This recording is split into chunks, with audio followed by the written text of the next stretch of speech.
Angry at being called violent criminals by Donald Trump, Mexicans have been protesting his California rallies by rioting, beating people up, and setting police cars on fire.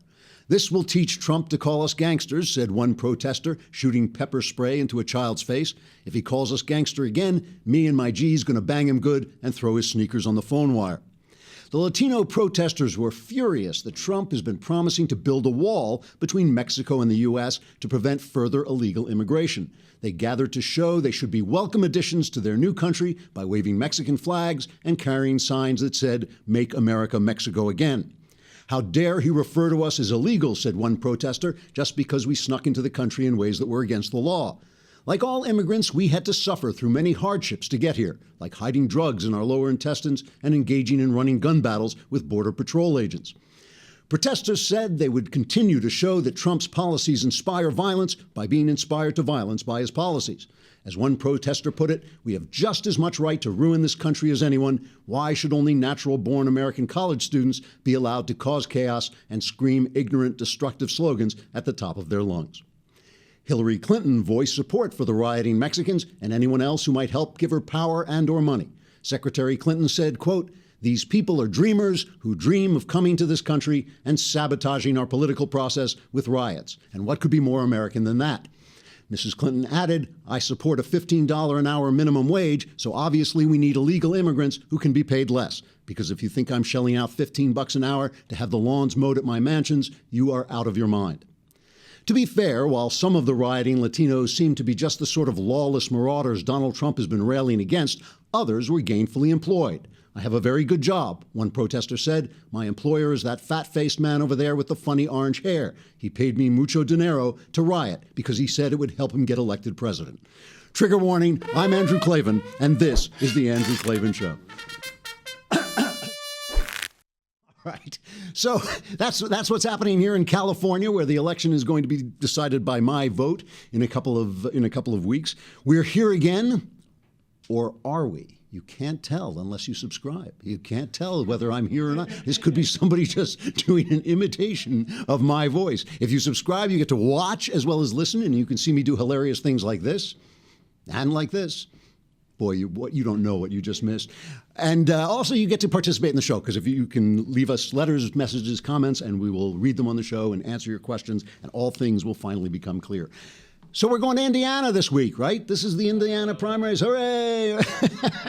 The last stand for Ted Cruz. We've got one poll, the Wall Street Journal Marist College poll, which is the one everybody's touting, that has Trump 15% ahead. But there was another poll over the weekend, the Mike Downs Center for Indiana Politics, which is a very well-respected poll, had it exactly the other way around. Cruz it was up 15%. The pollsters were probably going, Cruz, Trump. I always get those two confused.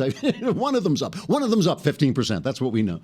So, and here in California, this is really amazing. They kind of spin this, our lovable left-wing media spins this as if it's somehow Trump's fault that people are rioting at his rallies, but only the Wall Street Journal got this right. These guys could be paid by Trump. These are votes in the pocket for Donald Trump. He's sitting around screaming about Mexicans are criminals, and they're out there setting police cars on fire. It's like an advertisement. It's like they're like a super PAC for Donald Trump. So he goes on. Chris Wallace has him on, and he asks him, "Isn't this a problem for you?" Play the first Trump cut.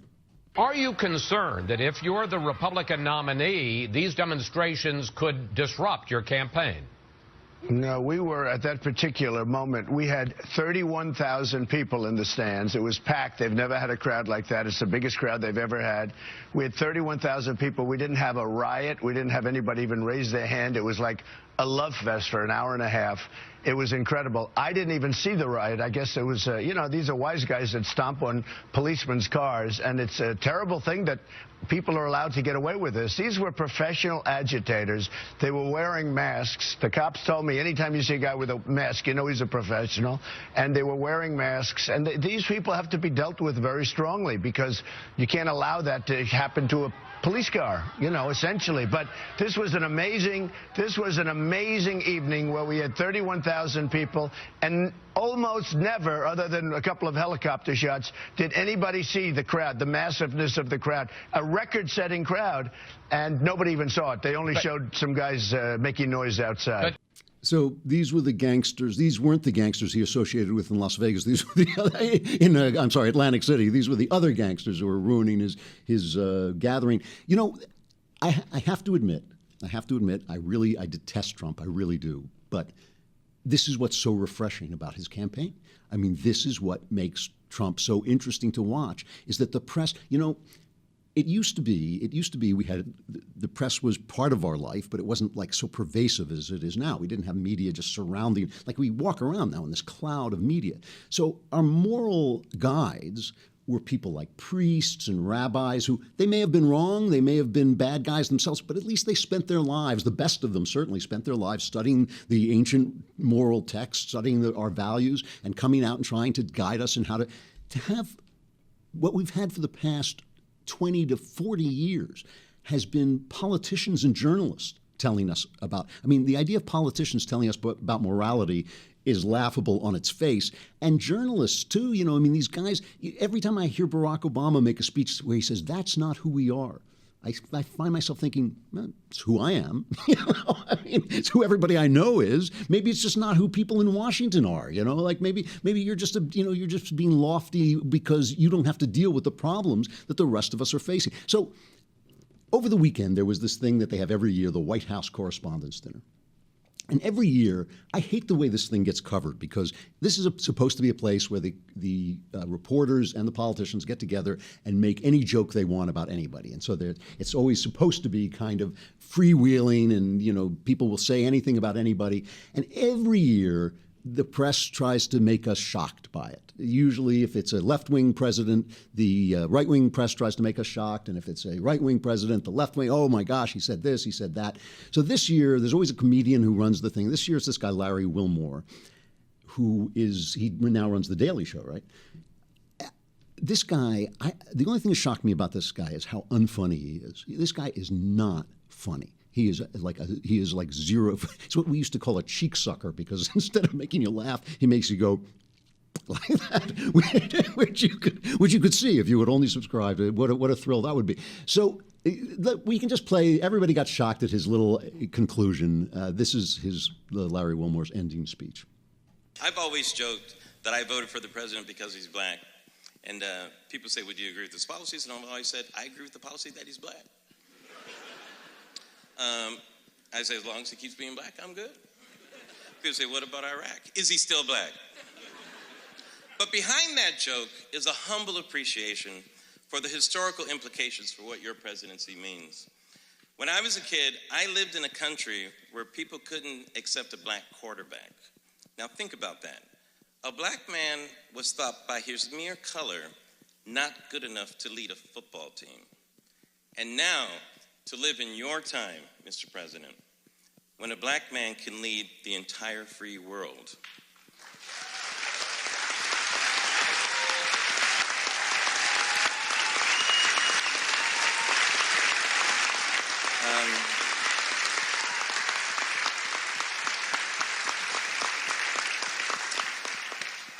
Words alone do me no justice. So, Mr. President, if I'm going to keep it 100, yo, Barry, you did it, my nigga. Did it.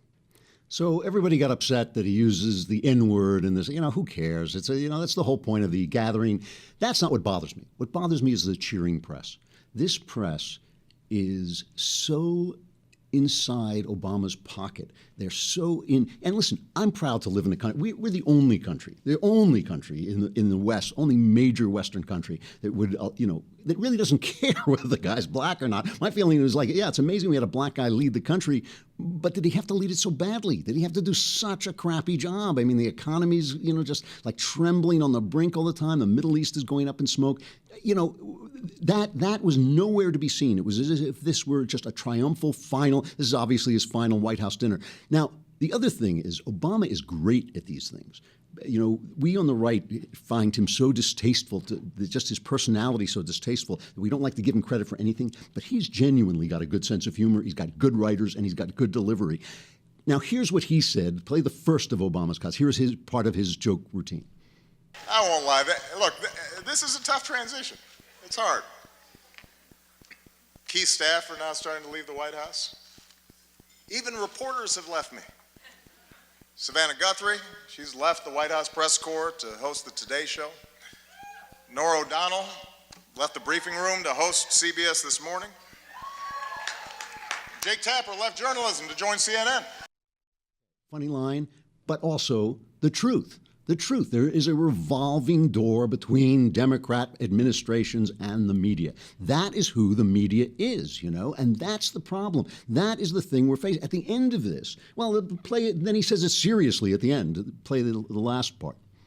Your power and your responsibility to dig and to question and to counter distortions and untruths is more important than ever. Taking a stand on behalf of what is true does not require you shedding your objectivity. In fact, it is the essence of good journalism. It affirms the idea that the only way we can build consensus, the only way that we can move forward as a country, the only way we can help the world mend itself is by agreeing on a baseline of facts when it comes to the challenges that confront us all. So this night is a testament to all of you who've devoted your lives to that idea, who push to shine a light on the truth every single day. So I want to close my final White House Correspondents' Dinner by just saying thank you. I'm very proud of what you've done. It has been an honor and a privilege to work side by side with you to strengthen our democracy. So if they're shining a light on the truth, why are they working side by side with the most powerful person in the room? I mean, aren't you supposed to be speaking truth to power? If you're shining a light on truth, shouldn't the light be brightest on the? I mean, this is the thing. All the candidates who've been so far defeated by Donald Trump and Ted Cruz, who is struggling, you know, trying to stay in the race, they have all accused the press of giving Trump all this free publicity because Trump is good news. I mean, he's like fun to watch and he's controversial and he's interesting. So they keep bringing him on. Fox, of course, has gone completely into the Trump tank and just has him on. So basically, which Fox anchor is interviewing Trump at this hour is basically the only thing you see on Fox. But that is not, in my opinion, that is not how the media created Donald Trump, because they could have shone a light on him and he could have gone right down the tank. They created him by lying and lying for 15 to 20 years. See, the media, it's one thing, the media, the political consensus in America has collapsed. After the war, after World War II, we had a kind of consensus of what was right. It was kind of center-right in some ways, but also kind of slowly liberalizing, and that was the consensus. And the press could kind of represent that consensus against both the far left and the far right. And just kind of tread that middle path. As we have become more extreme and more European, our press has become more European, because in Europe, when you buy a newspaper, you buy the socialist newspaper, or you buy the conservative paper, and it'll, you know, you'll open the paper and it'll say, you know, Tony Blair, that idiot, did something, you know, I mean, it's just kind of right out there. And that's the way our press has become, but it's all on one side. I mean, we have, if you look at the remnants of the legacy press, the network news, the chief anchor of ABC News is a Clinton operative, is George Stephanopoulos, right? The best investigative reporter at CBS had to quit because they wouldn't put her stories about Obama scandals on the air.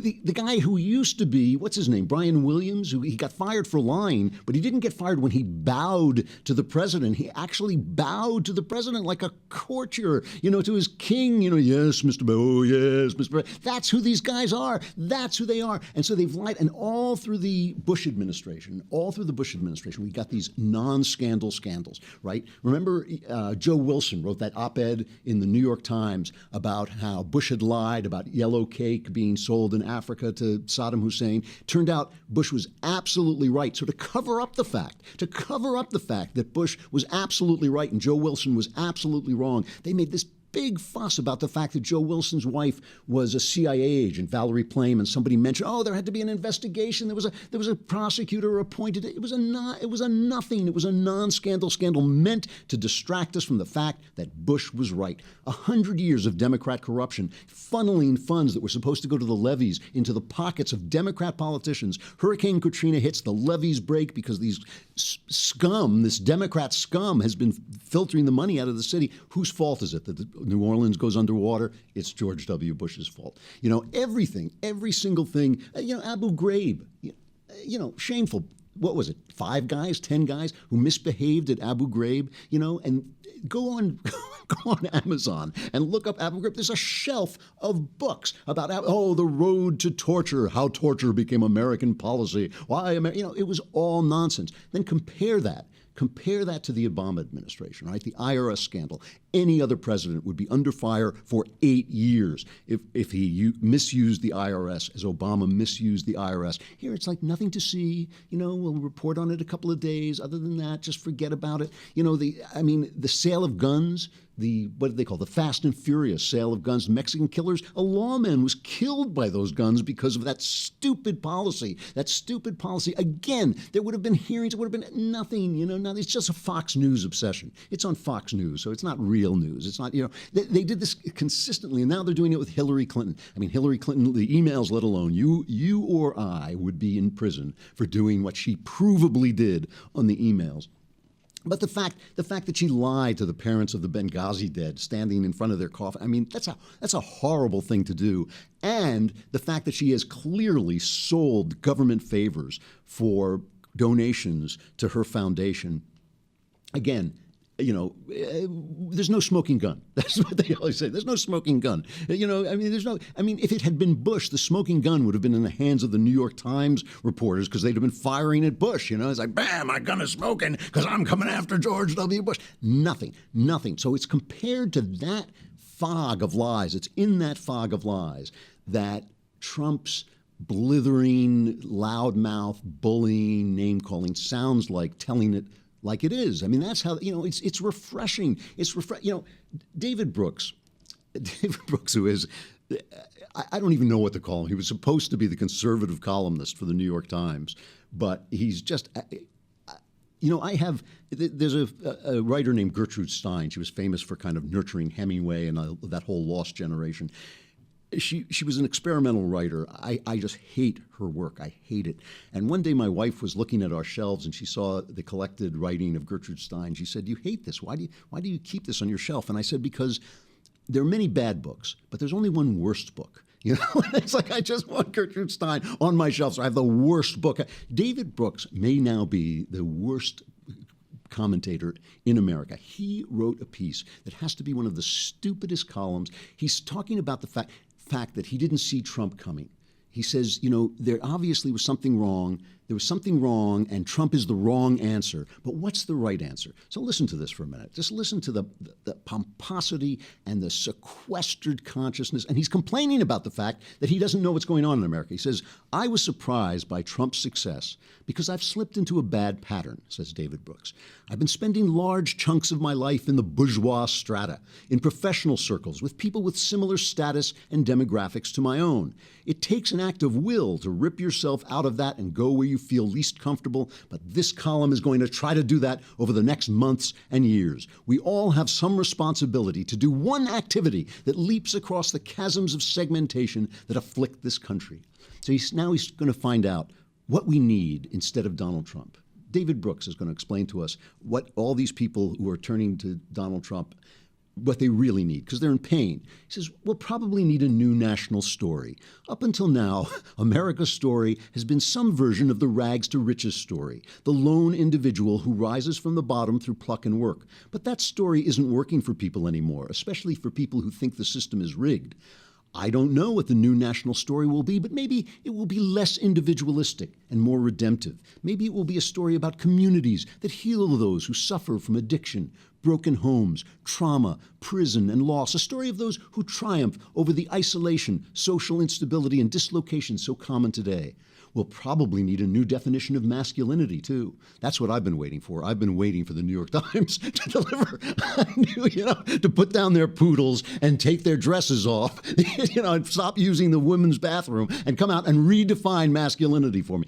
We say, this is David Berger. We'll probably need a new definition of masculinity, too. There are many groups in society who have lost an empire but not yet found a role. Men are the largest of those groups. The traditional masculine ideal, it isn't working anymore. It leads to high dropout rates and high incarceration rates, low labor force participation. This is an economy that rewards emotional connection and verbal expressiveness. Everywhere you see men imprisoned by the old, reticent, stoical ideal. So in other words, this guy leaves, says, I'm going to break out of my bourgeois, left-wing, elitist community to find out what America really needs. And what he finds out he needs is we need the values of the bourgeois, left-wing, elite community. These are all the things they've been saying. This is the problem. This isn't the solution, this moron. I'm sorry, but it's ridiculous. And so that's, and this thing about masculinity and femininity, which is obviously a big thing on everybody's mind, is coming out in the worst possible way between Trump and Hillary Clinton. I mean, this is the thing that is, it's just amazing to me watching this. So Donald Trump comes forward and he says that all Hillary's got going for her is the woman card. If she weren't a woman, she wouldn't get 5% of the vote.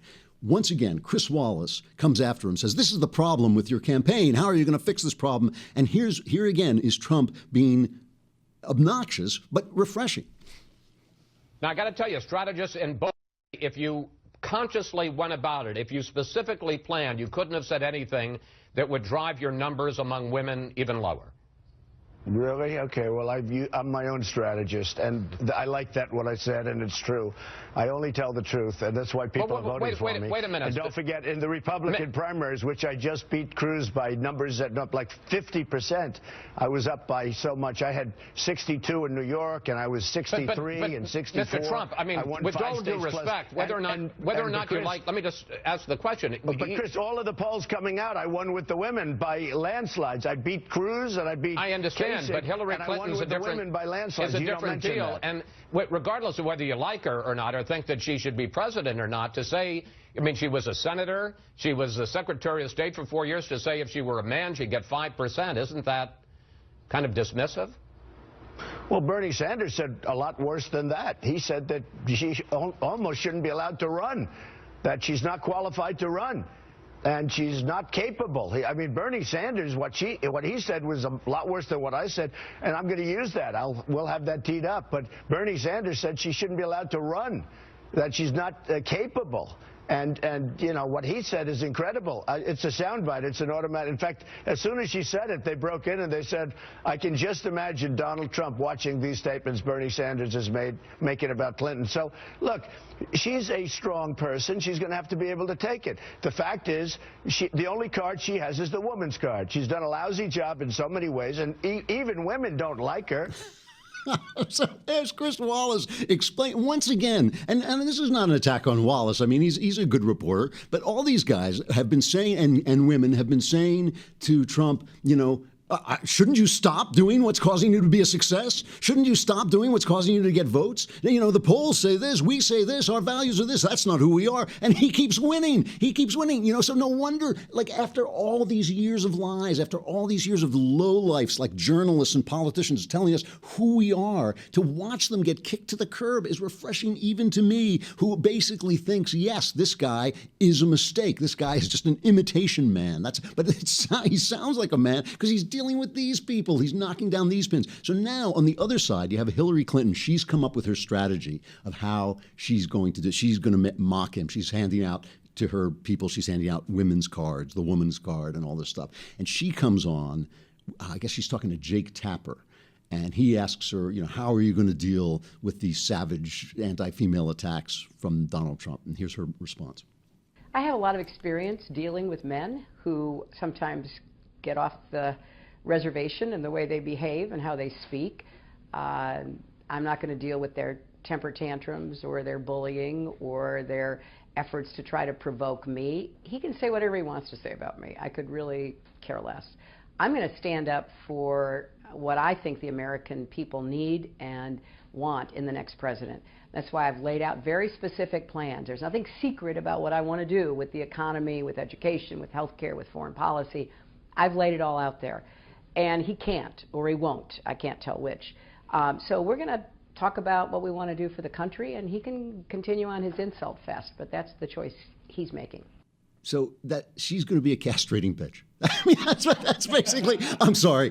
I listened to that and I thought, oh, these men, they misbehave. They're just like children. I thought that's your strategy. And Trump, I'm sorry. I hate to say nice things about the guy, but he put out a tweet and said, she said she's had, a lot of experience dealing with these men. She's done very badly at it. He pointed out, as he pointed out. So you know what? It's like the worst example of maleness. I mean, Trump is like a parody of what a man is, and she is like the worst. She's like evil mommy at this point.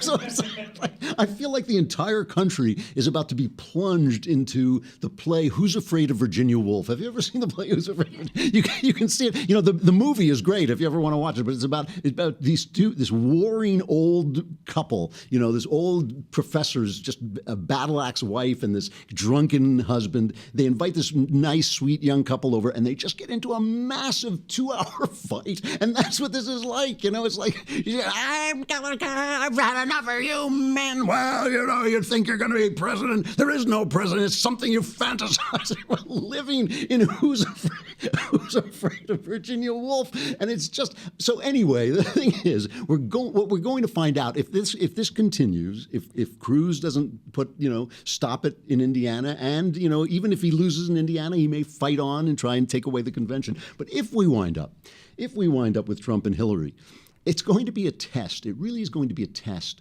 of who is closest, whose bizarre fantasy of what America is like is closest to the truth. Because I feel like we have been listening to the David Brooks and only the David Brooks for 20 years, 30 years, maybe 40 years. That's all we hear of these guys who sit around and talk about the crease in their pants and how wonderful it is that Obama's skin is brown. And yes, that's what a wonderful triumph that is. And the economy, I don't know what you people are complaining about. The economy is 5% unemployment rate, 5%. Nobody's working, but still, the way we figure the unemployment, it's like we're going to find out which of these people are right, whether Donald Trump is closer to the American heart or whether Clinton is. And right this minute, I don't think we can tell, because I think we are just so enshrouded by lies, the lies of this left-wing press, that it's impossible to know. I think everybody has been blindsided. And when they ask themselves what the problem is, a lot of them ought to look in the mirror. All right. I just want to say, before I get to stuff I like, all week long I've been listening. Because I don't like Donald Trump, I've been listening to these pathetic alt-right anti-Semites who come on my Twitter feed and shout all this horrible stuff. And just for anybody who is actually interested in my particular religious perspective, I have written a book called The Great Good Thing, and it comes out in September, but you can pre-order it now, and I wish you would. It's called The Great Good Thing. A secular Jew comes to faith in Christ, and it's the story of my religious journey, and I'm really proud of it. I think it's one of the best books I ever wrote, and you can get it on all of the sites, Amazon, Barnes & Noble. You can pre-order it now, and as I say, I wish you would. Now, stuff I like. This week, we're going to welcome Ben Shapiro back from his Passover break by pulling a bit of a Ben Shapiro on our own show. Ben does this hilarious thing, stuff I hate, And I actually don't like attacking works of art, because works of art are hard to make. I make them, they're hard, and sometimes I'd rather like just sort of ignore the ones I don't like and sort of praise the ones I do.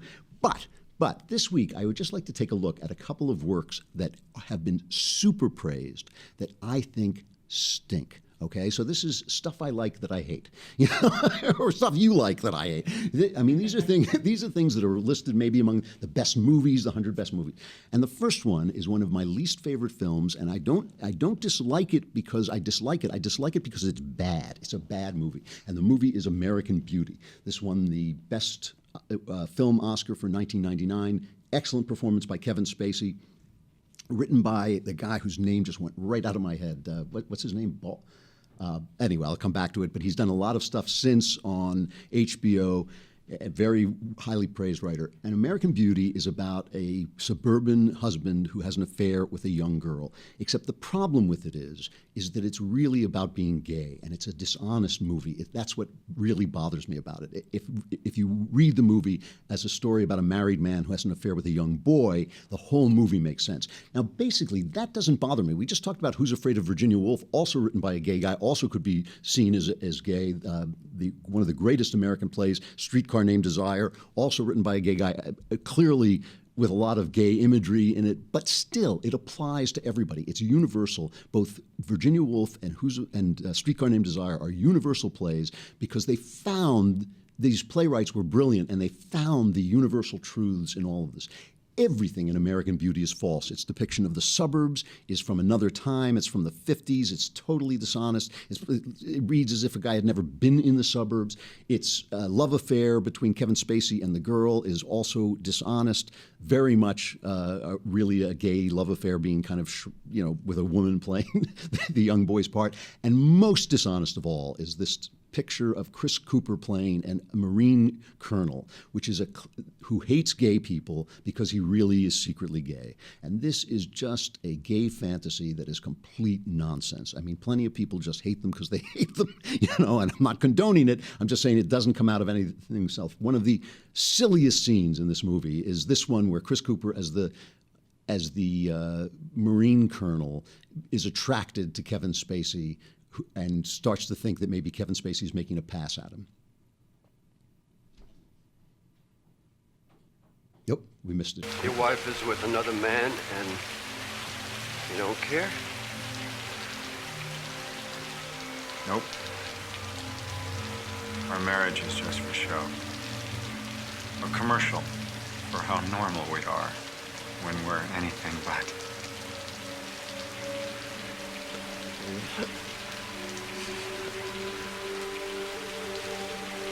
Yes, man, you are shaking. We really ought to get you out of these clothes. I mean, it's just an absurd gay fantasy. Alan Ball is the name of the writer. Everything he writes is, he writes stories about vampires. The vampires are really gay. He writes stories about, everything he does. And again, that's not what I'm objecting to. I'm objecting to the dishonesty. And every character is dishonest. The milieu of the suburbs is dishonest. It plays into left-wing fantasies of what life is like, and it's totally untrue. And it got awarded for being untrue, for being untrue, for selling a point of view that is just not the real world. Really dislike this movie, American Beauty, and we'll have more things that I dislike as the week continues, probably including the Indiana primaries. But we'll talk about it all, and we will not lose our senses of humor, by God, as we go down the drain together. I'm Andrew Klavan. This is The Andrew Klavan Show. Come back again tomorrow. We'll keep it up.